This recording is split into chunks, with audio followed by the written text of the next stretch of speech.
하나님께서 우리의 찬양을 기뻐 받아준 줄로 믿습니다. 볼륨을 좀 내려주시면 좋겠네요.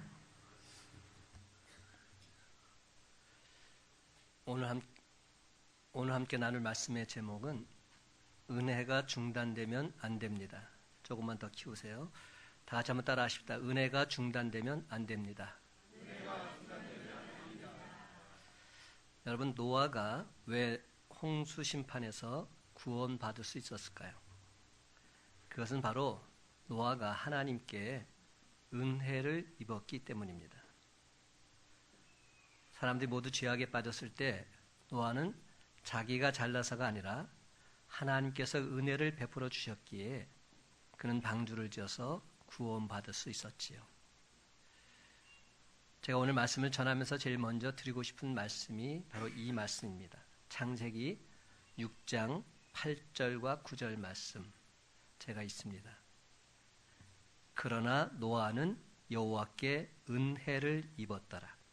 이것이 노아의 족본이라. 노아는 의인이요 당대의 완전한 자라. 그는 하나님과 동행하였으며. 그런데 여러분, 여기서 우리는 노아가 하나님의 은혜를 입게 된 결정적인 단초를 발견할 수 있어야 합니다.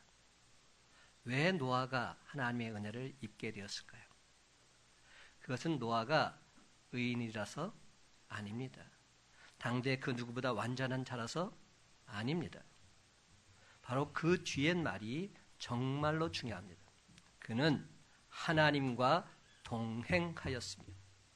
그는 하나님과 동행하였기에 하나님의 은혜를 입게 된 겁니다.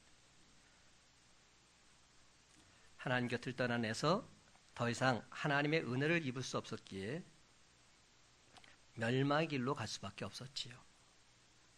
그가 은혜를 잃어버리니까 울어도 안 되고 통곡해도 안 되고 기회를 잡지 못하고 장자권, 축복권 다 놓쳐버리고 말았습니다. 3년 동안 동고동락했던 예수님을 배신한 가룟 유다에게서 하나님의 은혜가 떠나버리니까 이내 곧 사탄마귀가 역사함으로 스승을 은 30냥에 팔아버리는 참으로 어처구니 없는 일을 자행하기에 이른 겁니다. 그건 여러분, 우리 모두에게는 하나님의 은혜가 있어야 할 줄로 믿습니다. 하나님의 은혜가 없으면 우리는 아무것도 아닙니다. 그렇습니다. 하나님의 은혜가 우리 삶에서 중단되면 결단코 안 된다는 사실입니다. 하나님의 은혜가 중단되면 우리는 이내 곧 사탄 마귀에게 농락당할 수밖에 없습니다. 그런데 참으로 놀랍게도 자타가 인정하는 의인이요 당대의 가장 완전한 자였던 노아마저도 하나님의 은혜가 중단된 사건이 발생하고 말았습니다. 제일 먼저 우리가 발견해 볼 것은 하나님의 은혜를 중단시킨 노아입니다. 한번 따라해 봅시다. 은혜를 중단시킨 노아. 오늘 말씀에 보면 은혜가 중단된 사건이 나옵니다. 노아에게 은혜가 잠시 잠깐 중단되어서 노아 가족과 그 후손에게 불행이 싹 터버린 겁니다. 20절과 21절 말씀 다 같이 한 목소리 읽기를 원합니다. 20절과 21절 시작. 노아가 농사를 시작하여 포도나무를 심었더니 포도주를 마시고 취하여 그 장막 안에서 벌거벗은지라. 아멘. 여러분, 홍수 후에 노아는 농사를 지어서 수확한 포도로 포도주를 담았지요. 그런데 노아가 포도주를 얼마나 많이 마셨던지 그만 취해서 알몸으로 자기 장막 안에서 쓰러져 잠이 들고 말았습니다. 한술 더 떠서 술에 취해서 그는 추태까지 부립니다. 의인이요 당대의 완전한 자였던 노아가 무방비 상태가 된 겁니다. 방심함으로 세상 많은 사람들의 놀이객감이 되기엔 그러한 처지에 처하고 만 것이지요. 홍수 전에는 어떻게 하든지 하나님 앞에서 잘 살아보려고 몸부림쳤습니다. 자기 눈앞에 하나님의 무서운 심판이 놓여있다는 사실을 알았기에 그는 정신 똑바로 차리고 신앙생활했지요. 하지만 홍수가 난 후에 그는 과연 어떻게 살았습니까? 처음에는 홍수 사건을 기억하고 하나님 앞에서 거룩하게 살려고 노력했습니다. 그러나 시간이 지남에 따라 노아의 마음이 달라졌습니다. 하나님께서 약속하신 대로 비가 올 때마다 무지개가 나타났습니다. 이제는 농사를 지어도 잘 되고 자식들 일도 잘 되는 것 같습니다. 그러자 심판이 점점 머릿속에서 사라져버리고 말았습니다. 삶에 더 이상 문제될 게 없었습니다. 바로 그 순간 노아의 마음속에 유혹의 물결이 밀물처럼 밀려 들어온 겁니다. 술 한 잔쯤이야 어때? 이 유혹에 그만 노아가 넘어가 버리고 만 것이죠. 사랑하는 성도 여러분, 유혹의 덫은 무조건 피해야 합니다. 유혹은 역경보다는 잘 나갈 때, 번영할 때 찾아오게 되어 있습니다.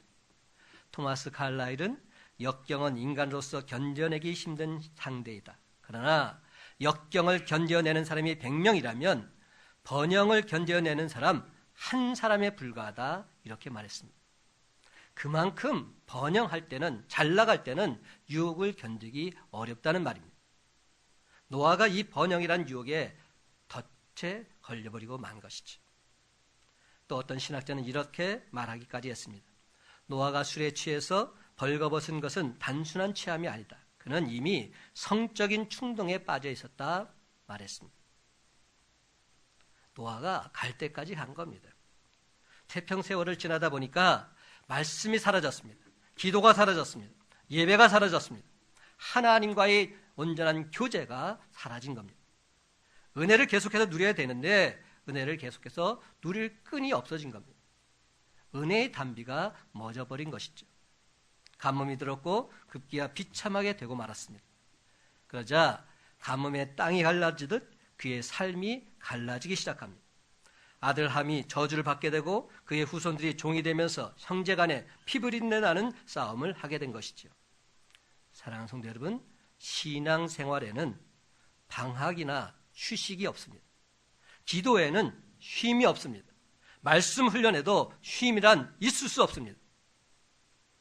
그러나 참으로 안타깝게도 노아에게 말씀과 기도가 사라진 겁니다. 모든 게 평안해지니까 신앙에 방학이 찾아온 겁니다. 가끔 교인들 가운데 혼자서 방학을 선포한 분들이 계세요. 나는 오늘부터 방학이라고. 말씀 보고 기도하고 예배 드리는 일에 방학을 선포합니다. 여러분, 신앙에는 방학이 있어서는 안 됩니다. 조금만 방심하다 보면 은혜가 중단된 노아 같은 그런 꼴이 되고 말기 때문입니다. 잠언 4장 23절은 말합니다. 모든 지킬 만한 것 중에 더욱 내 마음을 지키라. 생명의 근원이 이에서 남이니라. 그렇습니다. 정말로 중요한 것은 내 마음을 지키는 겁니다. 내 마음을 지켜야 내가 온전히 주 안에서 바로 설 수 있는 것이죠. 항상 내 마음이 어디로 가고 있는지 살펴야 합니다. 내 마음을 잃어버리게 되면 은혜가 중단된 노아처럼 될 수 있기 때문입니다. 그 아름답던 노아가, 그 탁월했던 노아가 추한 노아가 되어버린 겁니다. 여러분, 영적으로 탁월했던 자가 추한 사람이 되는 것, 시간 문제입니다. 그렇다면 여러분 마음은 지금 어떤 마음 상태에 있으십니까? 신앙을 계속 붙들고 살고 계십니까? 혹여 말씀과 기도의 끈을 놓고 있지는 않으십니까? 사랑하는 성도 여러분, 쉬지 마십시오. 방심하지 마십시오. 끝까지 하나님의 은혜 가운데 거하십시오. 그래서 우리 주님이 주시는 한없는 은혜와 복을 마음껏 누리며 살아가는 저와 여러분의 복된 삶이 다 되시기를 예수님의 이름으로 간절히 축원합니다. 두 번째로 아들들의 반응과 저주와 축복을 살펴보기를 원합니다. 한번 따라해 봅시다. 아들들의 반응과 저주와 축복. 오늘 말씀은 우리가 잘 접하지 않은 말씀을 제가 지금 전하고 있습니다. 노아가 그만 유혹에 넘어가서 추한 꼴을 보이게 되자 그 순간 아들들의 반응이 나오고 있습니다. 그런데 그 반응이 제각각 다른 겁니다. 먼저 함을 보시기 바랍니다. 함은 어떤 아들입니까? 함은 아버지의 수치를 감추지 않은 아들입니다. 자녀들이 부모의 수치를 감추어 주어야 되는데 함은 감추지 않았습니다. 22절 말씀 다 같이 함께 읽겠습니다. 22절 시작. 가나안의 아버지 함이 그의 아버지의 하체를 보고 밖으로 나가서 그의 두 형제에게 알림해. 함이 그 아버지의 하체를 보고 밖으로 나가서 두 형제에게 알렸다고 말합니다. 저는 이 모습을 보면서 이것은 의도적이다, 이런 생각이 드는 겁니다. 의도적이다. 여러분, 제가 왜 의도적이라고 지금 말하고 있는지 아십니까? 의도적이란 말은 무슨 뜻이냐면 어떤 상태를 통해서 상대방을 골탕 먹이려는 의도가 담겨 있을 때 그것을 의도적이다 이렇게 말합니다. 하나님은 의도적으로 형제들에게 가서 아버지를 비난하고 있는 겁니다. 도와주는 척하면서 아버지를 욕합니다. 걱정해 주는 척하면서 불을 질러버립니다. 함이 진정으로 아버지를 보고 걱정이 되었다면 아버지의 하체를 자기만 보고서 끝냈어야 했습니다. 아버지의 추태를 자기만 보고서 커버했어야 됐습니다. 그래야죠. 그러나 함의 마음은 그렇지 않았습니다. 아버지의 추태를 알리고 싶었습니다. 아버지의 추태를 소리 지르고 싶었습니다. 아버지도 아무것도 아니라고. 의인은 무슨 의인이냐고. 완전한 자는 무슨 완전한 자냐고. 저거 보라고. 아버지의 추태를 온 세상에 폭로하고 싶었던 겁니다.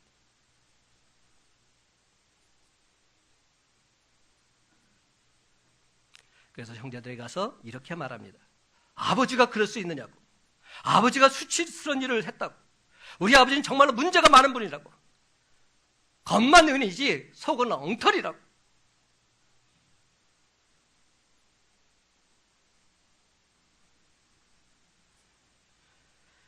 저는 신앙생활하면서 이런 모습을 많이 봅니다. 우리가 신앙생활하면서 하나님의 자녀들이 되었지요. 그렇다면 하나님의 자녀로서 우리가 나타내야 될 모습은 무엇일까요? 하나님 그분을 드러내고 하나님 그분께 영광 돌리는 삶을 살아야 하지 않을까요? 근데 내가 하나님 믿는 하나님의 자녀라고 하면서 하나님 그분을 욕되게 한다면 그 자녀는 하나님의 자녀가 아닌 겁니다. 교회 공동체에서도 마찬가지입니다. 교회 공동체에서 성도로서 함께하는 자들을 욕되게 한다면 그것은 오히려 하나님 영광을 가리우는 것이지요. 지금 함의 모습이 이와 같습니다. 사랑하는 성도 여러분, 자녀라면 부모의 수치를 감싸 주어야 합니다. 부모의 수치를 이어받은 자들 결단코 복을 받지를 못합니다. 노아가 수리께서 함에게 이렇게 저주하지요. 24절과 25절 말씀 제가 읽습니다. 노아가 수리께어 그의 작은 아들이 자기에게 행한 일을 알고 이에 이르되 가나안은 저주를 받아 그의 형제의 종들의 종이 되기를 원하노라 하고.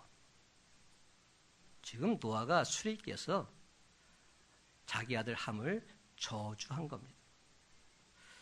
여기서 가나안이 누군지 아십니까? 가나안이 바로 함입니다. 이후로 함의 자손들은 가나안 자손들이다 이렇게 불려졌지요. 끊임없이 하나님의 선택된 백성들과 갈등을 겪으면서 전쟁과 고통의 세월을 보내야만 했습니다. 이스라엘 백성들이 애굽을 나와서 가나안에 들어갈 때에도 가나안에 살고 있던 함의 후손들 피비린 나는 전쟁을 겪어야만 했습니다. 함의 후손들은 중동 지방의 조상들이 되는데 지금까지도 이스라엘과 중동 국가들이 전쟁을 치르고 있습니다. 은혜가 사라짐으로써 그 후손들 대대로 서로 갈등하고 다투면서 전쟁을 치르고 있는 겁니다. 노아가 은혜를 잃어버리게 되니까 그 후손들까지도 다 불행에 빠지고 만 겁니다.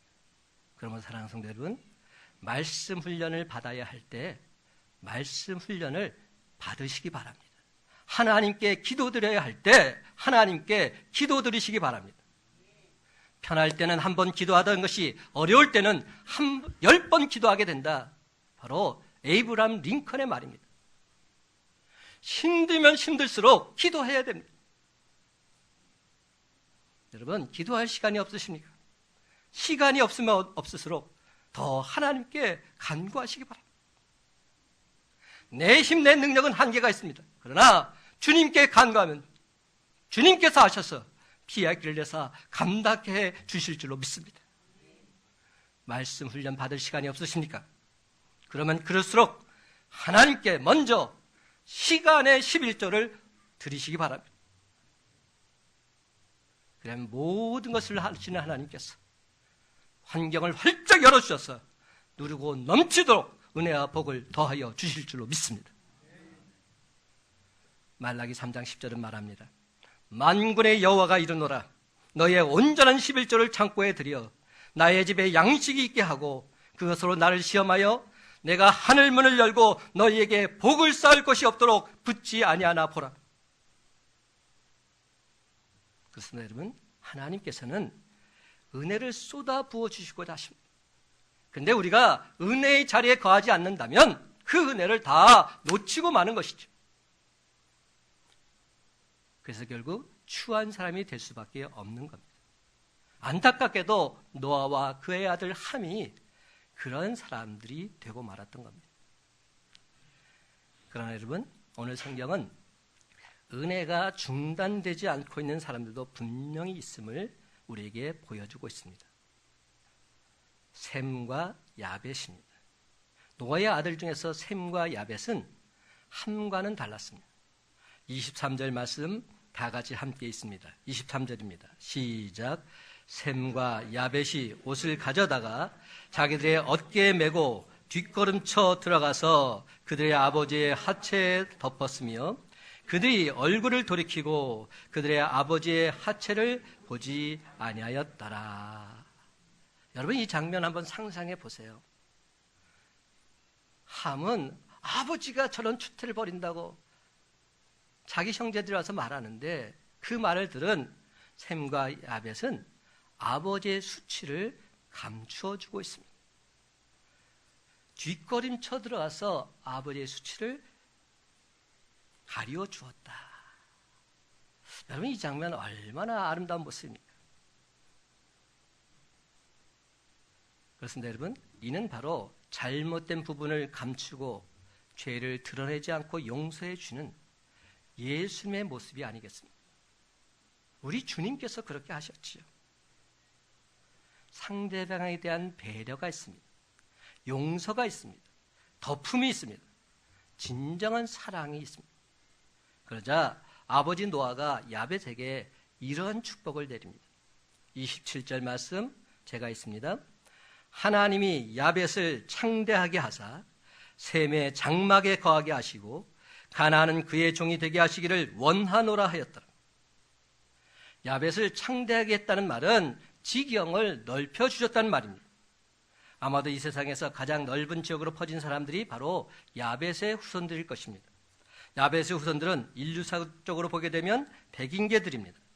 지금도 세계 문명은 백인들에 의해서 거의 지배되고 있다 해도 과언이 아니지요. 노아의 축복대로 야벳의 후손들은 창대하게 되었습니다. 하나님의 은혜로 아버지의 수치를 감춰주니까 축복을 받게 된 겁니다.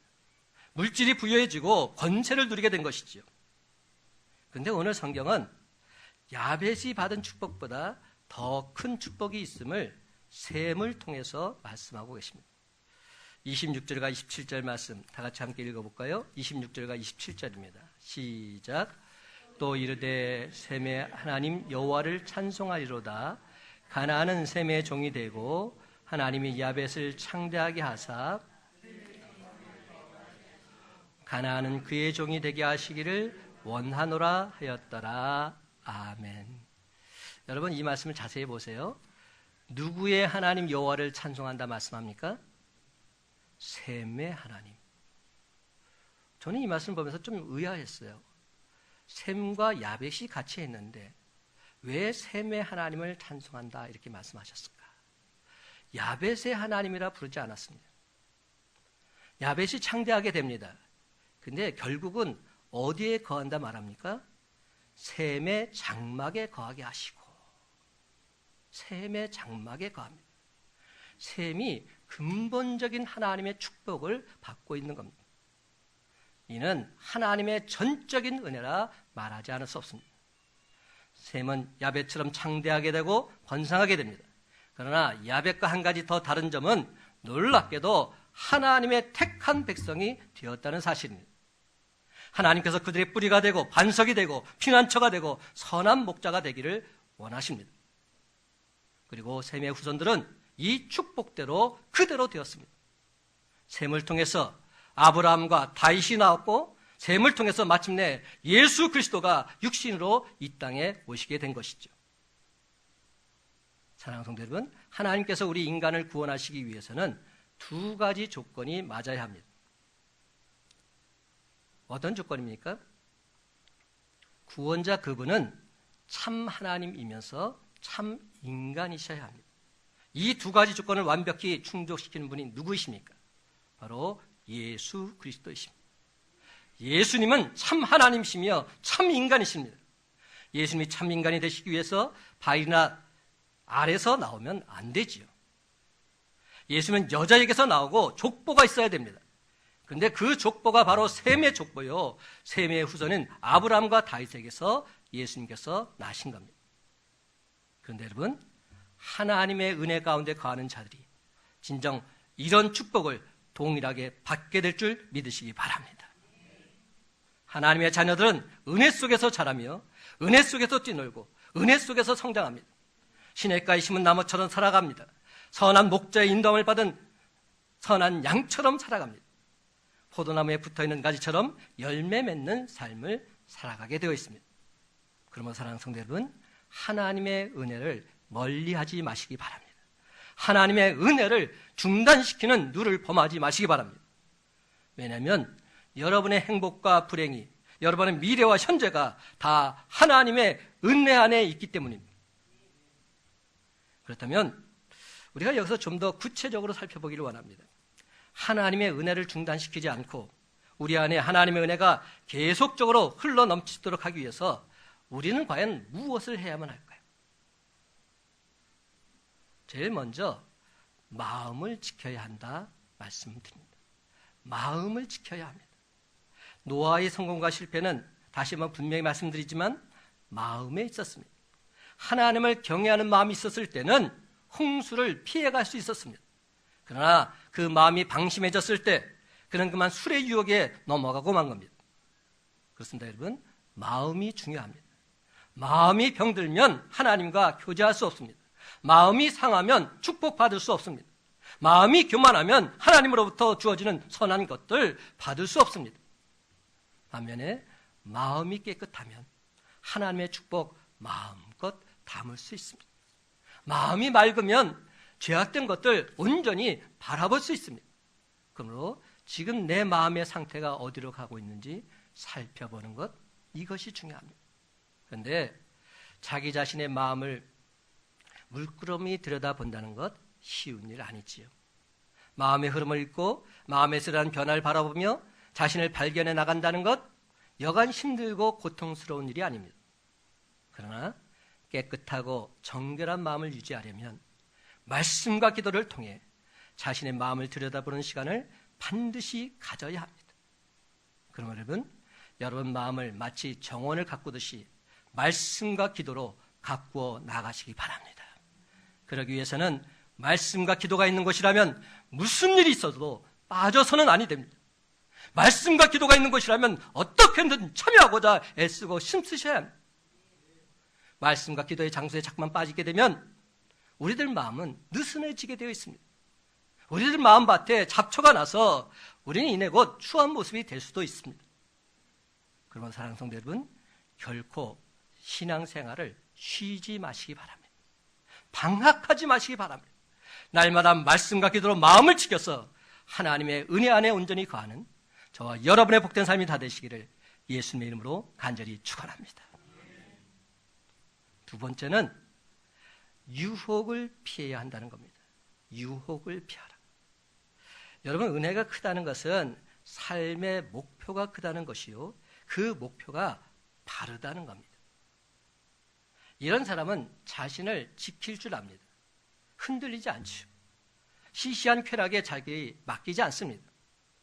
여러분, 시시한 쾌락만큼 우리 인간을 작게 만드는 것은 없습니다. 노아가 은혜 가운데 거하고 있었을 때는 방주를 지어야 한다는 거대한 목표가 있었지요. 이 목표가 있었기에 그는 수많은 유혹에도 전혀 흔들리지 않았습니다. 120년 동안 노아는 결코 포도주에 취해본 적이 없었습니다. 그러나 홍수가 끝난 후에 노아가 삶의 목표를 잃어버리게 되자 그는 그만 술의 유혹, 성적인 유혹에 넘어가 버리고 만 것이지. 여기에 하나님 말씀이 있습니다. 디모데후서 2장 22절 말씀. 또한 너는 청년의 정욕을 피하고 주를 깨끗한 마음으로 부르는 자들과 함께 의와 믿음과 사랑과 화평을 따르라. 청년의 정욕을 피하고 주를 깨끗한 마음으로 부르는 자들과 함께 의와 믿음과 사랑과 화평을 따르라. 그렇습니다, 여러분. 정욕을 피하고 주를 깨끗한 마음으로 부르는 자들과 함께 나아가는 삶, 이것이 가장 귀한 삶입니다. 그러면 되는 겁니다. 다를 할 거 없습니다. 주의 이름을 부르는 자들과 함께 동행하면 유혹은 당연히 피할 수밖에 없는 것이죠. 그렇습니다. 세상 유혹을 피하는 방법은 주를 깨끗한 마음으로 부르는 자들과 함께 하는 데 있습니다. 여러분도 우리 교회에 홈페이지 있는 거 아시죠? 그리고 카페가 있는 것도 아실 겁니다. 근데 솔직히 여러분들 얼마나 들어가 보십니까? 제가 자꾸 말씀드려도 안 들어오시더라고요. 들어오면 제가 흔적이 다 남거든요. 근데 안 들어오세요. 안타까워요. 근데 어제 한 분이 자유 게시판에 글을 올렸어요. 제가 얼마나 설교 준비하면서 반가웠던지. 제목이 이겁니다. 함께 합시다. 제가 조금 읽어볼게요. 새해엔 함께 합시다. 예배에는 빠짐없이 꼭꼭 드려봅시다. 기도는 쉬지 말고 끝까지 해봅시다. 교회의 공식적인 모임에는 내가 먼저 참석해 봅시다. 전도는 적극적으로 해봅시다. 사랑은 내가 먼저 다가가 봅시다. 섬김과 봉사는 기뻐하며 감당해 봅시다. 그리고 그 다음 말이 제게 다가왔어요. 새해엔 크리스찬처럼 살아봅시다. 새해엔 크리스찬처럼 살아봅시다. 여러분, 저와 여러분 우리 모두는 크리스찬이라고 말들 합니다. 크리스찬이 뭡니까? 예수 믿는 자들입니다. 그렇다면 예수 믿는 자답게 살아야 하지 않겠습니까?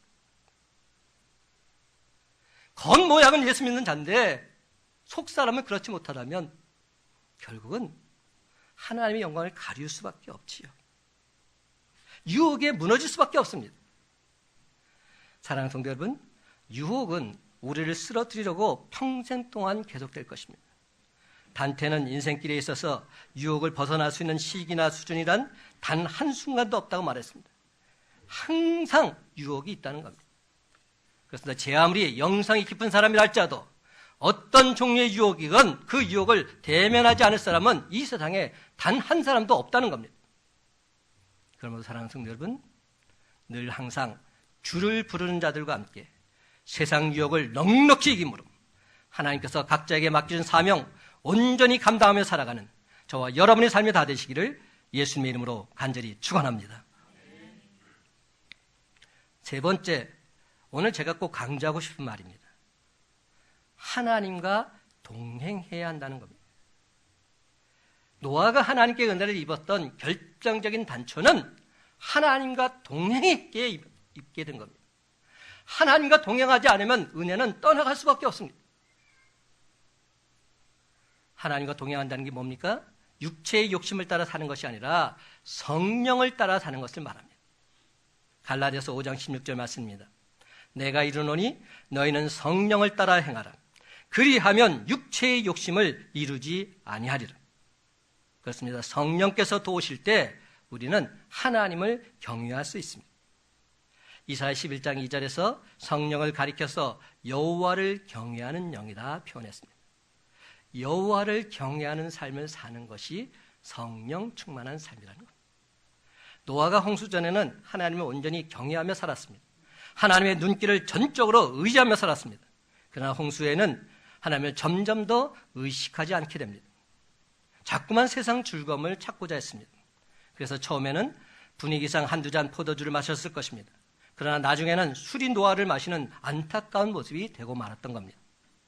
그러므로 우리가 은혜를 계속 유지하기 위해서는 하나님과 늘 동행하는 삶을 살아야 합니다. 잠언 3장 5절부터 7절 말씀입니다.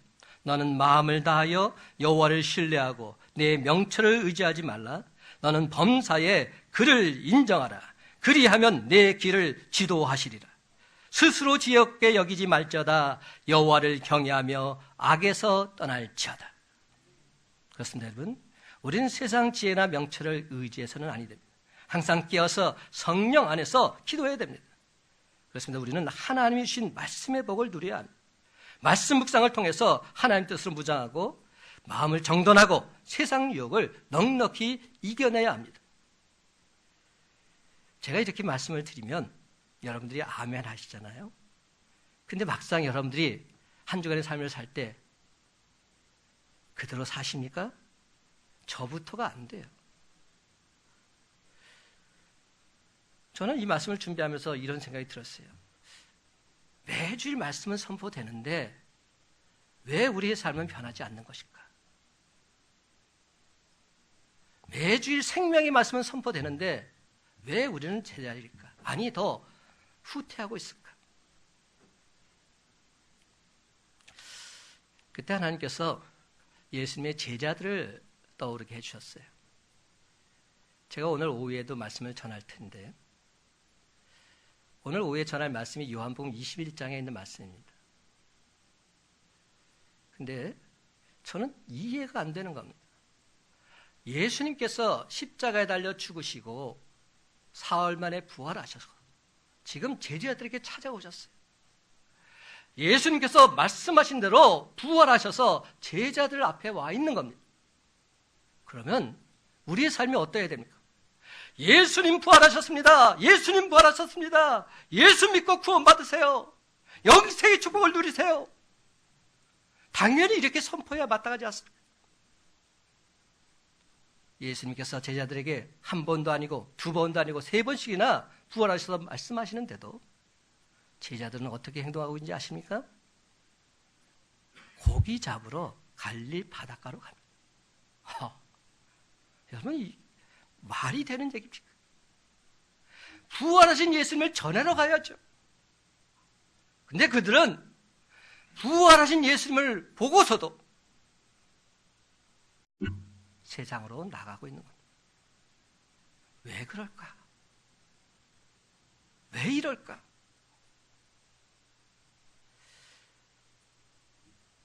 기도하던 중에 주님께서 이렇게 저에게 말씀하시는 겁니다.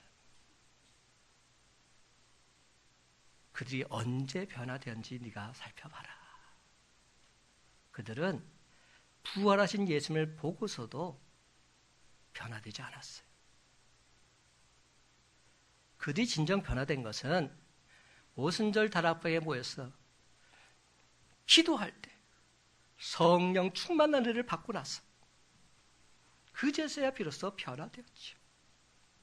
그리고 그때부터는 어떤 일이 있어도 예수 그리스도를 선포하며 증거하는 자가 됐어요. 우리 신앙이 왜 여기서 정체되고 있을까? 그 이유는 분명합니다. 하나님의 영이 거하지 않기 때문에. 예수의 영이 우리 안에 거하지 않기 때문에.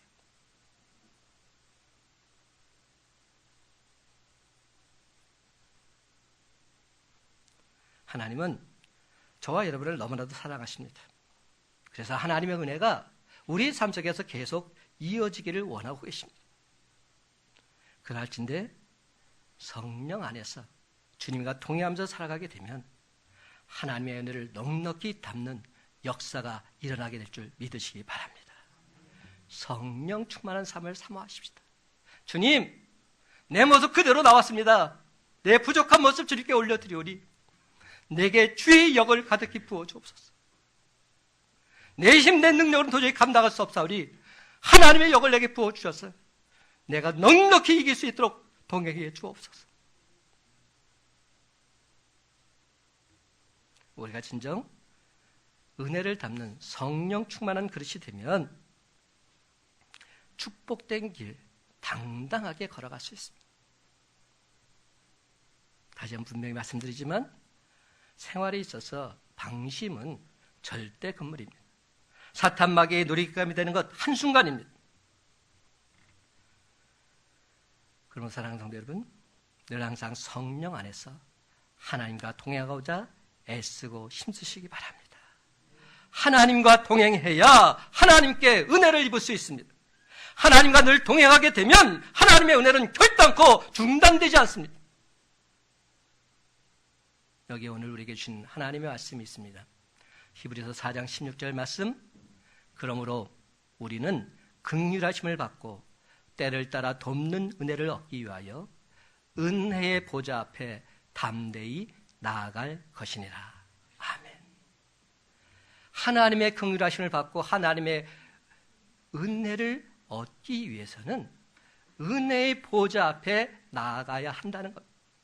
은혜의 자리에 내가 있어야 한다는 것. 그래야 하나님의 은혜를 받지요. 그래야 우리가 세상 마귀를 넉넉히 이길 수 있지요.